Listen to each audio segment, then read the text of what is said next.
Why is Valentine's Day such a big deal? Me personally, I have an issue with Valentine's Day. In fact, when I started dating Vicky, I set the record straight right there. I don't do Valentine's Day. The only time I ever done Valentine's Day, I don't. I'm telling you, I don't.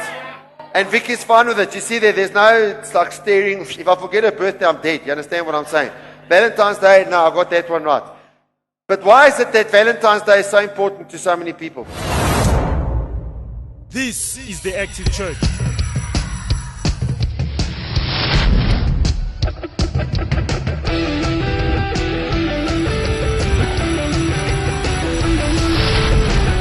To God be the glory. I want to flourish in my marriage, married or not, ready or not. I want to flourish in my marriage, married or not, ready or not. So this morning we're going to be looking at specifically flourishing in marriage. And then tonight we're going to be looking at the part of flourishing in marriage with your kids, with your children. Because the fruit of marriage is children. And, you either have your own children, which most people do, or you have children in the church. But I want you to think about one of the biggest days of the year. It's not Christmas Day or Good Friday, or even for the Muslims, Ramadan or things like that. One of the biggest days of the year for people from all walks of life is the 14th of February, also known as Valentine's Day. Now, Valentine's Day today isn't what it always was. It was something else. But you know that Valentine's Day is such an important thing because of the amount of money that gets spent on Valentine's Day. Flowers and stupid little heart-shaped things and pillows with a face on, and the face says, I'm yours forever and ever, amen, till we never apart. And I want you to think about this question. Why is that? Why is Valentine's Day such a big deal? Me personally, I have an issue with Valentine's Day. In fact, when I started dating Vicky, I set the record straight right there. I don't do Valentine's Day. The only time I ever done Valentine's Day, I don't. I'm telling you, I don't. And Vicky's fine with it. You see there's no, it's like staring. If I forget her birthday, I'm dead. You understand what I'm saying? Valentine's Day, no, I got that one right. But why is it that Valentine's Day is so important to so many people? Because people yearn to find that someone special. And although marriage is underutilized these days, that is exactly what people want. People want, look at it. I don't see any of these romance movies where they didn't live forever and ever, happily ever after, amen type of thing. In fact, if you look at those romance movies, and I have to watch a lot of them because there's all women in my house, flipping watching a romance movie yesterday when the Lions were playing the Stormers, and they were playing so well, and I only saw the last 3 minutes.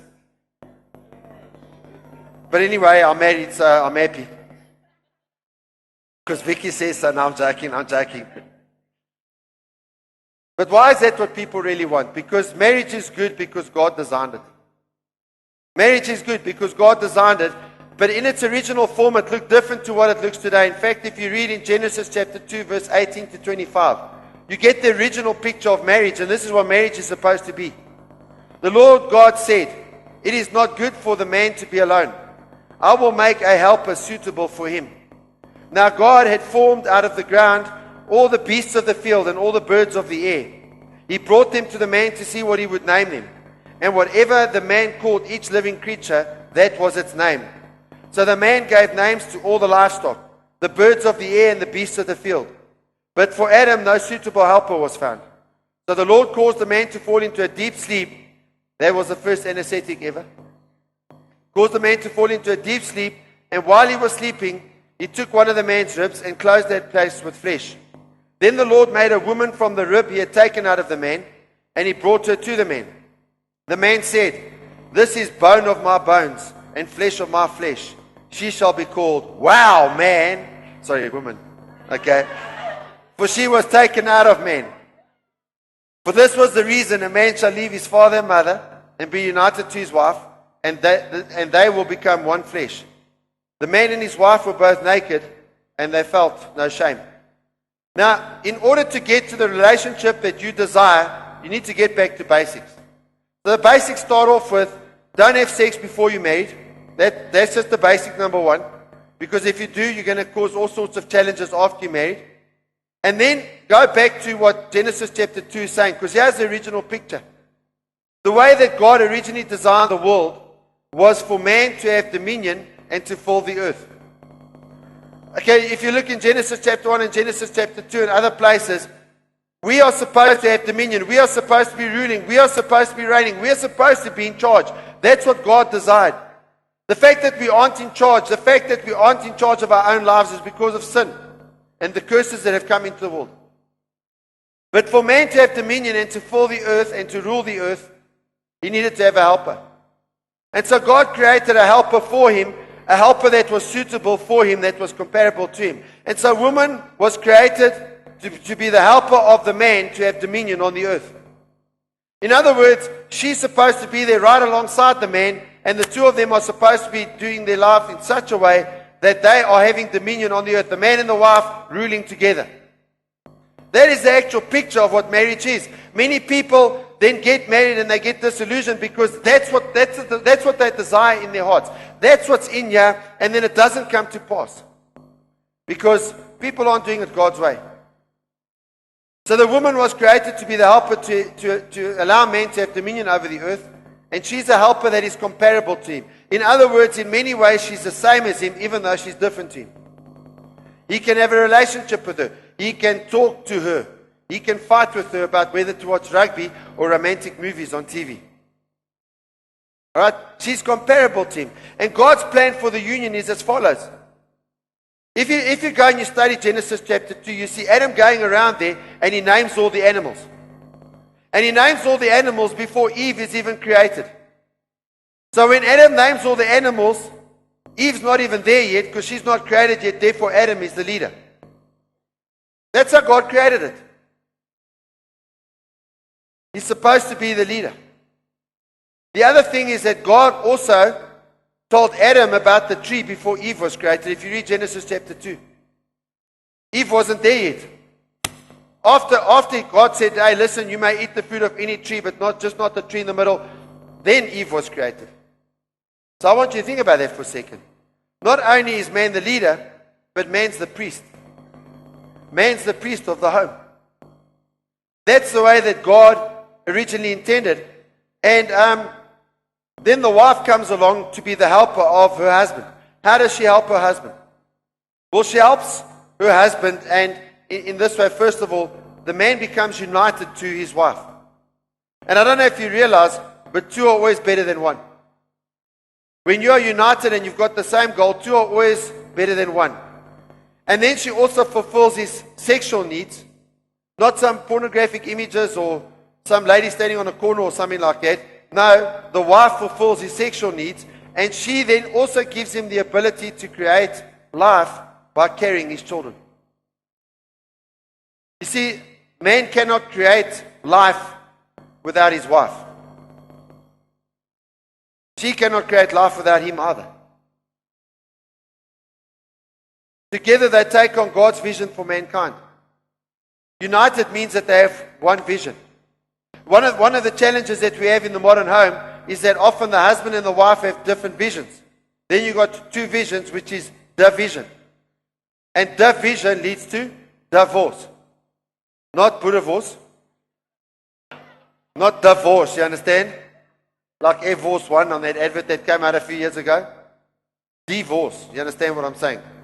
In other words, a marriage splitting up. The relationship brings us back to the place where God intended us to be originally when He created the earth. God didn't intend things to be the way they are now on this earth. And what does things look like on the earth now? Earth is a place where the shame of sin and death rules. But in the marriage, shame and death retreat. Because out of that marriage, life is created, and this marriage is a place where we can experience a foretaste of heaven. Now, I know many people in marriage are experiencing a foretaste of hell, but that's because they're not following the word in their marriage. You see, marriage is meant to be a foretaste of heaven, of what it's going to be like in terms of all of our relationships in heaven. And no, it's not a perfect foretaste, but it is a foretaste. It just gives you a little appetizer of what heaven's going to be like. And heaven's going to be an awesome place. It's not going to be a place of divorce. And so the marriage is a place like in heaven, where one day in heaven, we will be able to live and we can be naked and feel no shame in heaven. Because the glory of God will shine from us. We will shine like the sun. So nakedness there will not be like it is here now. But in a marriage, we can be naked and feel no shame physically. We can physically be naked and still be accepted. How many of you know that you come walk here like, Rochelle was just now, but you have no clothes on? You might not be accepted. In fact, you won't be accepted. And don't say, these church people, that's anywhere. Everyone wants to be free and nude, but just don't be nude in front of them. You understand what I'm saying? Call the cops, call the cops. But in the marriage, you can be physically naked and still be accepted. You can be emotionally naked because they know the worst of us and yet they're still there tomorrow. You can be spiritually naked. In other words, you come together before God, and as a result of this, you are able to take dominion. And as a couple, you're able to rule and reign the way God taught us to. I'd like you to welcome Vicky up on stage now. And she's got a letter to the husbands from their wives. This is a letter just from all, if you're a man sitting here, I want you to imagine this is your wife speaking. So it's not to the pastor, it's a letter from wives to husbands. And if you're a guy here and you're not yet married, then take this as one day what your wife is going to say. It starts like this. Hi. Hey there. Hi. Hey, sweetie, are you listening to me? I'm your wife, the girl you prayed for, the one you asked for. I know we don't always agree, but I hope I will always make your heart skip a beat when you see me. I hope you will always think that you made the best decision when you married me. I'm grateful that you still think I'm beautiful and super young, that you think I haven't aged or that I haven't picked up any weight, not even an inch. You're a great priest of the family and leader in our home and in your world. I'm so grateful that you don't compromise ever. I love the way you exercise your faith in tough times and go into super calm when tornadoes, tsunamis, and earthquakes hit our world at the same time. I appreciate that you always stay ahead of me, your wife, and make God your first priority. That makes you the best and unbeatable in every single area of your life. I'm grateful that you are responsible with the budget and yet always make a plan to spoil me. I'm so grateful you prayerfully make decisions that will not be harmful to your family, but in the long term, a blessing. I love how your children are so important to you, how they have a great understanding of God and purpose by watching you. They have no doubt or confusion that God is priority over every area in their life. He competes with nothing.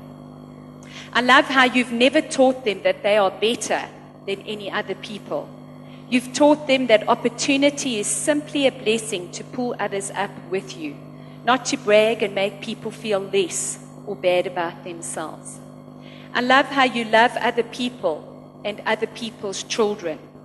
I love that every day is a day to make a difference in our country, that you see hope when people see fear, and that people know to come to you for hope when everything around them seems crazy, that you see opportunity when others see game over. You don't like negativity. You don't like people speaking other people down.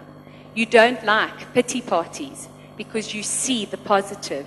You see the potential in people.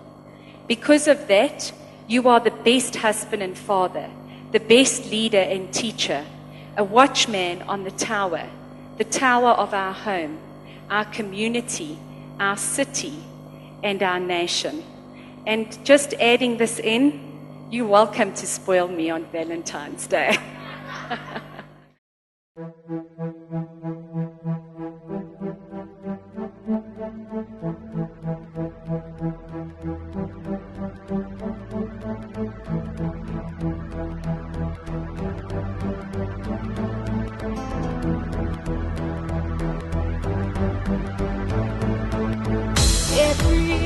one is coming, Jesus in everything.